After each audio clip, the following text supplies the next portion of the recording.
জ্বর হলে আমাদের শরীরের তাপমাত্রা বেড়ে যায় কেন? তাপমাত্রা বেড়ে যাওয়া সত্ত্বেও ঠান্ডা লাগে কেন?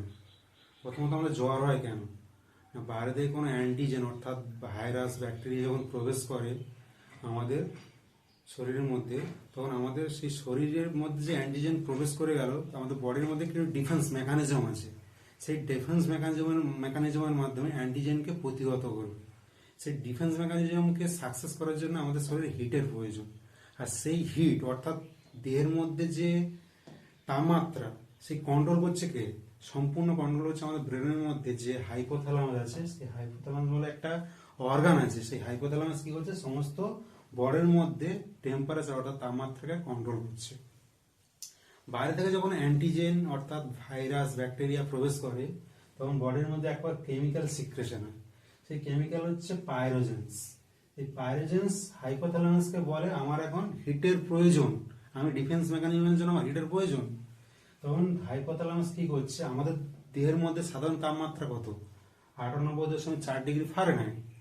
সেই স্বাভাবিকের তাপমাত্রা থেকে বাড়িয়ে নতুন টার্গেট কি করে দিল? সে টার্গেট ফিট করে দিল কি 101 কিংবা 102 ডিগ্রি কাছাকাছি এরকম ফারেনহাইট তাপমাত্রা প্রয়োজন। তাহলে আগে বডির স্বাভাবিক তাপমাত্রা কত ছিল? 98.4 ডিগ্রি ফারেনহাইট। এখন নতুন টার্গেট লাগা হয়েছে 102.102 ডিগ্রি ফারেনহাইট। তো তাহলে এই যে তাপের যে ঘাটতি ঘটলো, এই তাপের ঘাটতি ঘটার জন্য আমাদের শরীরে ঠান্ডা লাগে। এখন এই নতুন যে টার্গেট 102, সেটা কিভাবে ফুলফিল করবে? সেটা কি করবে না, আমাদের সাইভারিং হবে, অর্থাৎ আমাদের বডির মধ্যে কাঁপুনি আসবে। কাঁপুনির মধ্যে যে এক্সট্রা হিট ক্রিয়েট হবে, সেই হিট ক্রিয়েটের মধ্যে 102 ডিগ্রি যে নতুন টার্গেট, এটা ফুলফিল করতে সাহায্য করবে। আচ্ছা, কনস্ট্রিকশন অফ ব্লাড ভেসেলস অর্থাৎ আমাদের যে শরীরের মধ্যে যত রক্ত নালীগুলো আছে সেগুলোকে সংকুচিত করবে। সংকুচিত করে নতুন হিট ক্রিয়েট করবে, নতুন হিট জেনারেট করবে। সেই নতুন হিট জেনারেটের মাধ্যমে এই নতুন টার্গেট ফুলফিল করবে।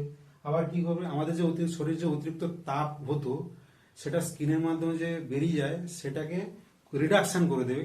সেটা কমিয়ে দেওয়ার মাধ্যমে এই নতুন টার্গেট পয়েন্ট